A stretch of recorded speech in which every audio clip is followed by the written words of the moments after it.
Hello and welcome. India is now believed to be the second largest maker of personal protective equipment or PPE kits and worth about 7,000 crore and growing. The global market for personal protective equipment is large, mind you, almost $52 billion and is expected to be over $92 billion in 2025. Now, India has begun to play a big role in this, particularly in the last 2.5 months or so, with over 600 companies manufacturing PPEs across the country. Now, this is obviously an opportunity for India and Indian companies perhaps who are not facing a very good time on the garment export side or the garment manufacture for domestic consumption. So let's try and understand a little more about what's happening here, whether this industry can grow, and also whether this is sustainable in the current form that we're seeing it. To discuss this, I'm joined by Roshan Baid, Managing Director of Paragon Apparel based in Noida. Roshan, thank you very much for speaking with us. Thank you, Govind. Right. So, yes. Roshan, for you're a polyester sportswear company, and you've now started manufacturing PPEs. Now, can you tell us to what extent does your existing or old production continue, and to what extent are you manufacturing PPEs? Thank you, Govind, for having me here. When I started manufacturing PPE kit, we realized that there was a complete lockdown in the industry, and world over the demand for apparel and fashion products reduced because most of the European countries went into lockdown. US was struggling with COVID. So most of our orders either got stalled or cancelled or postponed. So this is the time when we realized that India has a huge requirement for PPE kits and India doesn't manufacture any one of those. So we were making sportswear and we were already doing a lot of seam sealing in our sportswear. Similar product is the PPE kit where we need to do seam sealing so that the virus or blood permeation does not happen near the seams. So we decided to get into PPE manufacturing. Right now, we do almost 7,000 to 8,000 pieces every day of PPE kit manufacturing. And there is a lot of demand in India, but now we feel that there is a lot of people who have come in this manufacturing business, and we are looking at horizons beyond India also. So, right. So is your current production entirely taken up within India? Are you constrained to sell only within the country? Can you export, or is that going to be opened up later? So right now we are constrained to sell only in India, and for the last 2 months we have been selling, and all our production has been consumed by India. But as we go further, there are a lot of manufacturing capacities which are available for PPE kits for India. So the manufacturing has become more than what India can require right now. So we are looking very soon at starting to export, and it is a huge market.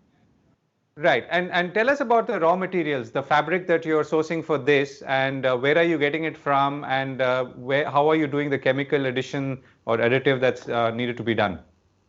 So this fabric is a non-woven fabric. It's a polypropylene fabric, and it is we don't have to do any further. Once we get the fabric, it is a blood resistant or blood permeability doesn't happen in that fabric. So we don't have to do any chemical addition after this. We straight away make the garment. So, and this fabric is available. We have a lot of non-woven fabric making companies in India who are doing this already. And where is the fabric coming from? All within the country? All within the country, as of today. Okay. And is that from places like Surat and in the south, or? Yeah, so I am buying from a factory in from Nasik. This is Jindal Polyfilms I'm buying from. But there are a lot of manufacturers in Himachal, in Gujarat, in South India who are doing similar kind of fabrics. Right. Okay. Now, tell us about, when you have so many players coming in, and I saw you being quoted on this somewhere, that, the question of quality will come up. So now how do you maintain standards? How do you ensure that buyers are also aware and educated about those standards? So I've been saying that, and today HLL, which buys for the HLL, I'm sure Hindustan Lifecare Limited, has come out with a quality guideline today only. I just saw the message, and they put some stringent rules on how the quality of PPE kits needs to be monitored. So this had to come. Otherwise, everybody in were making PPE kits with laminated fabric, which was more like a. I've seen reports in Economic Times where they say that it's like a rice bag they have put the doctors in. So obviously we have to see how the doctors are comfortable, because those are the front line for us for this COVID war against COVID. So we need to give them the right product, and they have to be safe in that PPE kit. So this is where the quality comes in. So we need to use breathable fabric. We need to use, the seam needs to be sealed by machines. Hot sealing machines are there, which very few people in India had when this started, but now a lot of people have it. So slowly, these machines have to be used for seam sealing. And these are the few things which any manufacturer needs to take care, so that our doctors are safe finally on this PPE kits. Right. And, for someone like you, I can see that some of your products are seen when you have IPL cricket matches going on, because people are wearing those jerseys. Now, what is the difference in the kind of value that is generated? I mean, is it economical to keep producing this in the long term, or will you have to split it back and go back once demand resumes in the traditional market? So, Govind, what is happening is India was never into medical textiles.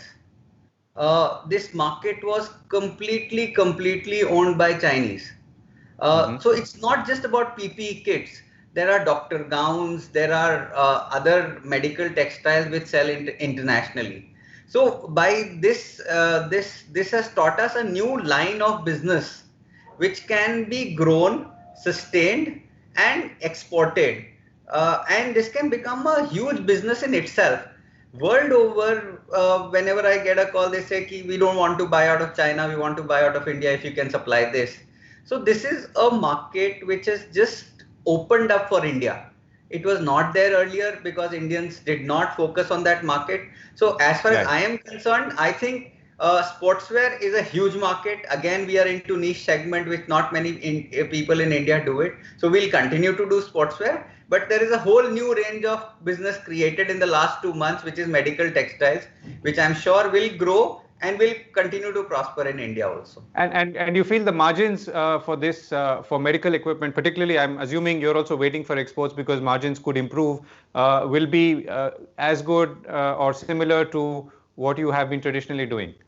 Honestly, Govind, I'm starting to explore the export market right now. So I would not know exact prices right now.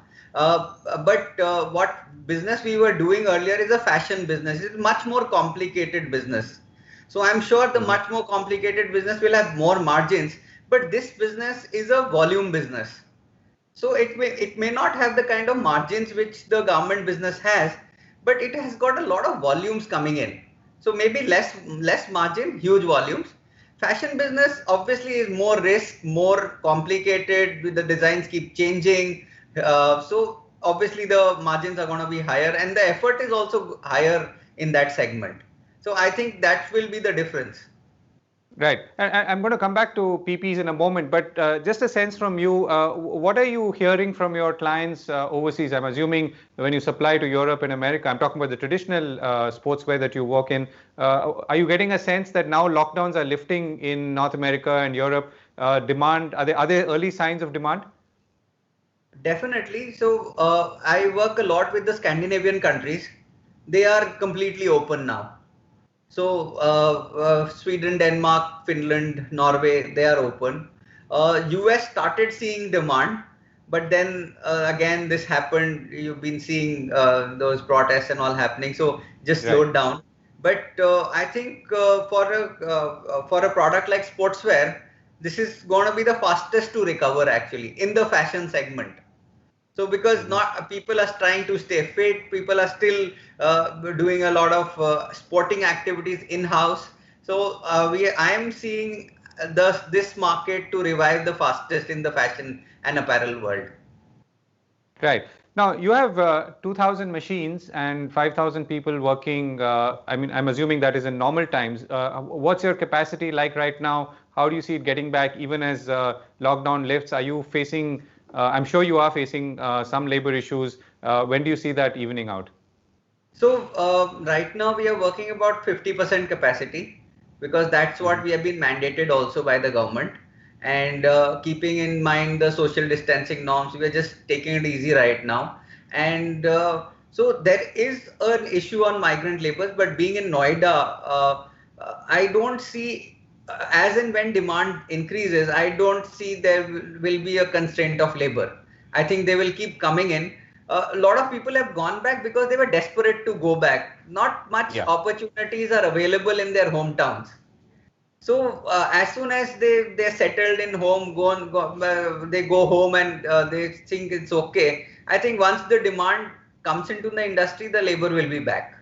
So I don't see too much of that constraint, because as of today, the business is also down, the labor is also less, so there is somewhat parity there. Last one or two questions. So first is, when someone buys a PPE kit, so everyone, like I live in an apartment complex, people are saying you need to have PPE kits for your the help that comes in, or anyone who visits your house, particularly if they are involved in some kind of repair work. Now, what do you suggest? What should people look out for? How can a normal person sort of decide which is a good PPE kit and not? So there are two major things. A PPE kit is somebody has to wear. It is a full garment from top to bottom. So it needs to be breathable. If it is not breathable, if it is just a laminated or a raincoat fabric converted into PPE kit, you will suffocate in next 1 hour. So if you have to wear it for 5, 6, 7 hours, you have to see that the PPE kit, the fabric is good, and it is not the normal what a lot of people are selling in India, that laminated fabric. The stitching has been done. It has to be covered by a tape. So the tape has to be sealed, seam sealed properly, so that there is no chances of any viruses or any bacteria entering your body after you wear the PPE kit. And, so and how long can you wear one, and do you wash it? Do you? 8 hours. Come again? Maximum is 8 hours. Okay. So after 8 hours, you need to dispose of that kit. These are not the reusable ones. Soon India will see the reusable PPE kits also coming in. They have started coming in a very small extent right now, but soon we'll see a lot of reusable PPE kits coming in. Reusable masks are already in the manufacturing is entirely disposable. Yeah, as of today, what we are doing is entirely disposable. Right. And last question, Roshan. So, you were telling me that the one reason that you see an opportunity is because China was controlling this entire market, or most of it, and now for various reasons we are able to enter it. Do you see that sustaining, and do you see this and maybe other garment-related markets opening up? Looks like, but India has to get its act together in terms of quality, in terms of deliverability. Unless we give the customers all the other things, nobody will sustainably work with India, which we have lost out in the last 30-40 years. We should have been a great manufacturing nation, but we have lost out because consistency in quality doesn't come from timely deliveries are a big issue in India. So if we can manage all these things, I think there's a huge opportunity for both apparel and medical textile industry in India. Otherwise, it could be a stopgap thing. Right now, it's more on people's mind about China. That could just go away in the next 3 months or 6 months. So I think apart from just getting the right product, we need to improve on our quality systems. We need to improve on our deliverability. We need to improve on our social compliances. So these are the few things which we need to add to the product to make a sustainable business. Right. That's a very sobering and optimistic note to end on. Roshan Baid, thank you very much for joining us. Thank you, Govind. Thank you.